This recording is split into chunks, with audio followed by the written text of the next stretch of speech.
বিশাল বড় প্রবলেমের নাম হচ্ছে স্বপ্নদোষ। নামটা কি বললাম? স্বপ্নদোষ। দেখেন, লজ্জা করলে চলবে না।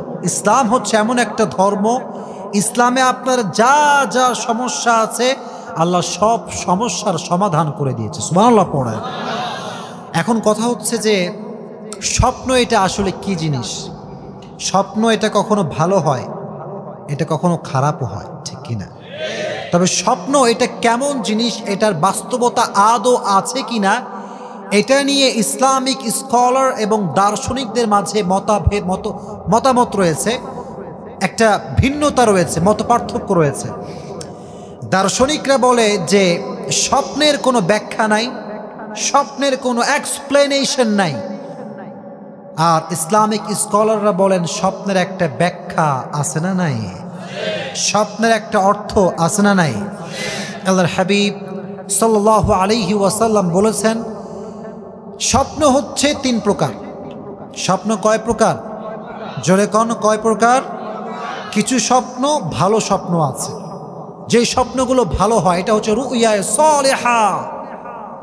আর কিছু স্বপ্ন আছে রুইয়ায়ে নফসানি, মানুষ যা যা ভাবে রাতের বেলা ঘুমাইলে তাই তাই স্বপ্ন দেখে, ঠিক কিনা?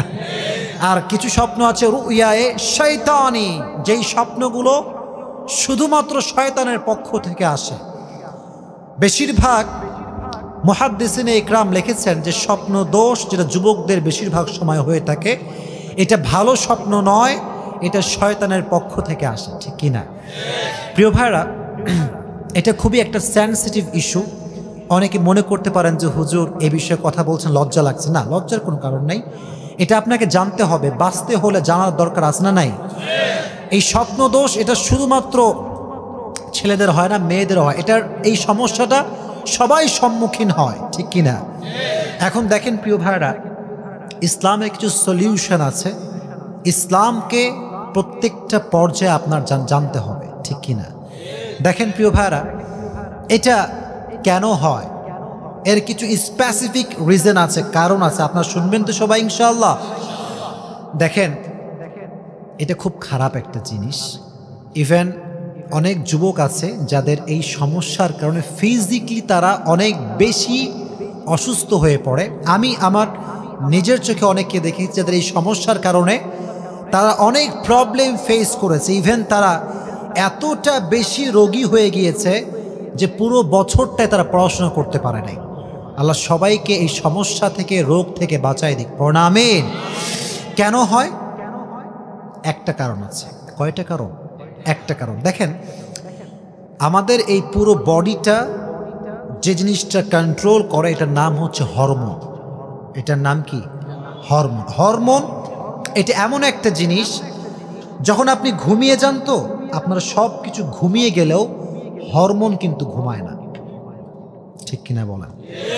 এর প্রমাণটা কি? হরমোনটা ঘুমায় না বলে আপনার ব্রেইনটা কিন্তু চিন্তা করতেই থাকে, করতেই থাকে, করতেই থাকে। কিভাবে চিন্তা করে?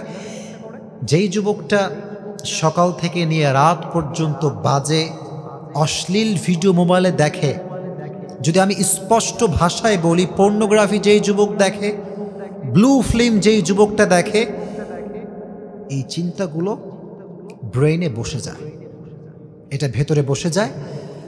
যখন আপনি ঘুমিয়ে যান, সব ঘুমালেও হরমোনটা জেগে থাকে, আর ওই ইমোরালিটি, ব্যাড থিঙ্কিং চিন্তাগুলো এটা আপনার স্বপ্নে আসে।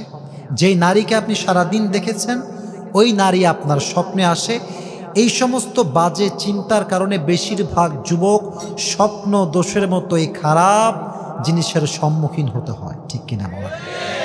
তাহলে কি বাজে চিন্তা আজ থেকে করা যাবে? আজ থেকে কোনো ব্লু ফিল্ম দেখা যাবে? কোনো পর্নোগ্রাফি দেখা যাবে? দেখবা না। এটা হচ্ছে 1 নাম্বার কারণ। এর কারণে স্বপ্ন দোষ বেশি হয়। স্বপ্ন দোষ হলে করণীয় কি, ইসলাম কি বলেছে, এটা আপনারা সবাই শুনবেন তো ইনশাআল্লাহ। রাসূল কারীম সাল্লাল্লাহু আলাইহি ওয়াসাল্লামের কাছে একজন মহিলা আসলো, এসে বলল, হে আল্লাহর হাবিব, একজন নারী আছে যে নারীর স্বপ্ন দোষ হয়, তার জন্য করণীয় কি? সে বলল, হে আল্লাহর হাবিব, পুরুষদের যেমন স্বপ্ন দোষ হয় সেই নারীরও এরকম সমস্যা, সে মেয়েটা কি করতে পারে, তার করণীয়টা কি? আল্লাহর হাবিব বললেন, যখন তার এই স্বপ্নদোষ হবে, সমস্যা হবে, তার উপরে গোসলের ফরজকে বিধান হিসেবে ফরজ করে দিয়েছে কে? গোসলটাকে ফরজ করে দিয়েছে কে? তাহলে যখনই আপনার এই জিনিসটা হবে, আপনি মনে করবেন গোসল আপনার উপরে ফরজ হয়ে গেছে। চিল্লা এখন ঠিক কিনা? এক নাম্বার করণীয়। আর একটা বিষয় বলি প্রিয় ভাইরা, এটা অনেকেই ফেস করেন, মাসলাটা খুবই গুরুত্বপূর্ণ, ভালো করে শুনবেন। অনেক সময় দেখবেন যে ঘুম থেকে ওঠার পরে আমাদের যেটা ড্রেস, যে পোশাক, এখানে মাঝে মাঝে আমরা তরলতা কিছু দেখতে পাই, তরল দেখতে পাই না, ভিজা এরকম মাঝে মাঝে। লজ্জা পাচ্ছেন নাকি আপনারা? মাঝে মাঝে হয় কি হয় না? অনেকের প্রশ্ন, হুজুর আমি কি করব? মাঝে মাঝে দেখা যায় এটা গাঢ়, মাঝে মাঝে এটা হালকা হয়। কোন সময় কি করতে পারেন, গোসল করতে হবে কি হবে না, এইটা আমি আপনাকে বলছি। এখানে আপনি একটি বিষয় খেয়াল রাখবেন, যখন আপনি দেখবেন যে আপনার ঘুম থেকে ওঠার পরে আপনার পায়জামাতে কোনো ভিজা জাতীয় তরলতা আপনি লক্ষ্য করছেন, সেক্ষেত্রে আপনি ভাববেন যে আমি ঘুমে কোনো কিছু দেখেছি কি দেখি নাই, ঘুমে কোনো কিছু দেখেছি কি দেখি নাই। যদি আমি দেখে থাকি যেটা আমার শরীরে লেগে আছে তরলতা, এটা কি খুব বেশি গাঢ় না খুব পাতলা? যদি আপনার গালেবে গুমান এটা হয়, বা প্রবল ধারণা যে এটা গাঢ় বীর্যপাত, এটা পাতলা কিছু নয়, সেই ক্ষেত্রে মনে রাখবেন এই প্রবল ধারণা হওয়ার কারণে গোসল আপনার উপরে ফরজ করে দিয়েছে একজন, তিনি কে? আর যদি প্রবল ধারণা না হয়, সন্দেহ যে নাও হতে পারে, হালকা ভিজা জাতীয়, বেশি একটা বীর্যটা গাঢ় না, ঘন না, হালকা পাতলা, সেক্ষেত্রে বিধান হচ্ছে আপনি ওই জায়গাটা ধুয়ে নেবেন, ধুয়ে নিয়ে অজু করে নামাজ পড়ে নেবেন, আপনার নামাজ ইনশাআল্লাহ হয়ে যাবে। ঠিক আছে ইনশাআল্লাহ? তো জোরে কন্যা ইনশাআল্লাহ। এবার লাস্ট কথা বলি, এই প্রবলেম থেকে আমরা বাঁচতে পারি কেমন করে, এটা বলে আমরা দোয়া করে দেবো। ঠিক আছে ইনশাআল্লাহ? আপনারা কি রাগ করলেন নাকি প্রিয় ভাইয়েরা? জরুরি মাসলা মাসাইল জানার দরকার আছে না নাই? দেখেন, এক নাম্বার উপায়, সবাইকে বলছি, মায়েরাও শুনবেন, বোনেরা শুনবেন, যুবক ভাইয়েরাও শুনবেন। ঘুমানোর পূর্বে যদি স্বপ্ন দোষ থেকে বাঁচতে চান, কয়েকটি আমল করবেন। নাম্বার 1 যে আমলটি আপনি করবেন সেটি হচ্ছে ঘুমানোর পূর্বে সুন্দর করে অজু করে ঘুমিয়ে যাবেন। ঠিক আছে ইনশাআল্লাহ? তো জোরে কর না ইনশাআল্লাহ। আল্লাহর হাবিব বলেছেন এই ঘুম এটা হচ্ছে মৃত্যুর মতো। এটা কিসের মতো?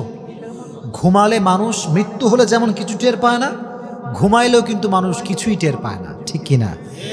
আল্লাহর হাবিব বলেছেন যে ব্যক্তি অজু অবস্থায় ঘুমায় এবং ঘুমের মধ্যেই মারা যায়, সে ব্যক্তি মৃত্যুবরণ করার সঙ্গে সঙ্গে জান্নাতে চলে যাবে। সুবহানাল্লাহ। আর 2 নাম্বার উপকার হচ্ছে, অজু করে ঘুমালে এই স্বপ্নটা কি আল্লাহর পক্ষ থেকে আসে না শয়তানের পক্ষ থেকে আসে? অজু করলে কি শয়তান আশেপাশে আসতে পারবে? জোরে কোন আসতে পারবে? তাহলে অজু করে ঘুমাবেন তো ইনশাআল্লাহ। তাহলে 1 নাম্বার আমল ঘুমানোর পূর্বে করবেন কি? জোরে কোন কি? 2 নাম্বার আমল, ঘুমানোর পূর্বে সকলেই পড়বেন আল্লাহুম্মা বিসমিকা আমুতু ওয়া আহইয়া। সবাই পড়েন আল্লাহুম্মা বিসমিকা আমুতু ওয়া আহইয়া। এই দোয়াটা পড়লে আপনাকে খারাপ স্বপ্ন থেকে বাঁচাই দিবে একজন, তিনি কে? 2 নাম্বার। 3 নাম্বার যে আমলটি করবেন সেটি হচ্ছে সকলেই 3 কুল পড়বেন। কি কয় কুল পড়বেন? সূরা নাস, সূরা ফালাক, সূরাতুল ইখলাস। সকলে পড়বেন তো ইনশাআল্লাহ? আমি শিখিয়ে দিচ্ছি একদম প্র্যাকটিক্যালি। যখন পড়া শেষ হয়ে সবাই শুনবেন, সবাই আমলটা করবেন। শুধুমাত্র স্বপ্ন দোষ নয়, বোবা জিন বলেন, খারাপ স্বপ্ন বলেন, জিনের অ্যাটাক বলেন, জিনের প্রভাব বলেন, সব কিছু থেকে আল্লাহ আপনাকে বাঁচাই দিবে। সুবহানাল্লাহ পড়ায়। যখন পড়া শেষ হয়ে যাবে 2 হাতে আপনি ফু দিবেন, ফু দিয়ে সব নিয়ে এরকমভাবে হাত দিয়ে একদম যেমনভাবে মাসাজ করেন না, পরিপূর্ণ হাত দিয়ে মেখে নেবেন। ঠিক আছে ইনশাআল্লাহ? হাত বুলিয়ে দিবেন তো ইনশাআল্লাহ? এই আমলটা করবেন। লাস্ট যে আমল করবেন সেটি হচ্ছে ঘুমানোর পূর্বে সকলেই আয়াতুল কুরসি পড়বেন। কি পড়বেন? জোরে কোন কি কুরসি? আয়াতুল কুরসি। 3 পারাতে অবস্থিত, প্রথম পৃষ্ঠায় আছে। অনেকের হয়তো বা মুখস্থ নেই, কিন্তু এটা আজ থেকে মুখস্থ করে নেবেন তো ইনশাআল্লাহ। আল্লাহ তাআলা যেন আমাদেরকে আমল করার তৌফিক দান করে। পড়ুন আমিন। আয়াতুল কুরসি যে পড়ে তার ঘুমানোর শুরু থেকে নিয়ে শেষ পর্যন্ত তার প্রহরী হিসেবে, পাহারাদার হিসেবে আল্লাহ ফেরেশতা নিযুক্ত করে দেয়। কোন সুবহানাল্লাহ। আল্লাহ যেন সবাইকে এই ফিতনার থেকে বাঁচায় দেয়। পড়ুন আমিন। যুব সমাজকে আল্লাহ তাআলা নব্য জাহেলিয়াতের সমস্ত ফিতনার থেকে বাঁচিয়ে আমি যা যা বলেছি আল্লাহ আমল করার তৌফিক দান করুন। পড়ুন আমিন।